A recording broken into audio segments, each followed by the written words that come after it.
ভাই আমি একটা কথা বলেছি, কথাটা ভাইরাল হয়েছে অনেক। মানুষ মানুষের অবস্থানকেই ভালোবাসে, মানুষ কখনোই মানুষের অন্তঃসত্ত্বাকে ভালোবাসে না। অবস্থান আপনার ভালো, আপনার পিছনে মানুষের অভাব থাকবে না।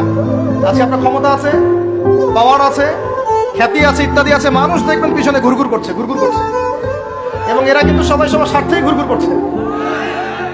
এর বাইরে আল্লাহ পাক কিছু মানুষের মনে আল্লাহর পক্ষ থেকে মহব্বত দেন, এটা আলাদা বিষয়। আপনি মানুষকে সন্তুষ্ট করতে পারবেন না। পরিবার, বাবা মা, ছেলে মেয়ে, বউ বাচ্চা, কাউকে সন্তুষ্ট করতে পারবেন না। 100% আপনি কাউকে সন্তুষ্ট করতে পারবেন না।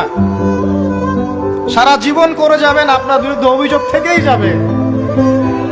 শুধু আল্লাহ রাব্বুল আলামিন অপেক্ষা করে বসে আছেন, আপনি কখন তওবা করে তার দিকে ফিরে আসবেন। দেন দিন আল্লাহ পাক আপনাকে মাফ করে দিবেন ইনশাআল্লাহ।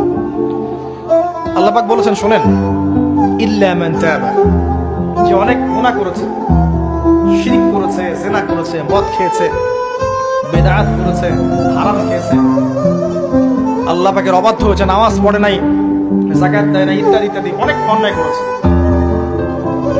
একদিন তওবা করে ফিরে এসেছে। আল্লাহ পাক বলেছেন ইল্লা মান তাবা, যে ব্যক্তি তওবা করে ফিরে আসলো, ওয়া আমানা, এবং ঈমান নিয়ে আসলো, ওয়া আমিলা আমালান সালিহান, এবং এখন থেকে সৎ আমল করা শুরু করলো, হোক সে নারী বা পুরুষ, যে কেউ, যে কোনো বয়সের, যে কোনো বর্ণের, যে কোনো ভাষার, যে কোনো দেশের, এগুলো কিচ্ছু যায় আসে না আল্লাহ পাকের। ইন্নাল্লাহা লা ইয়ানজুরু ইলা আজসামিকুম ওয়ালা ইলা সুওয়ারিকুম ওয়ালাকিন ইয়ানজুরু ইলা কুলুবিকুম ওয়া আমালিকুম।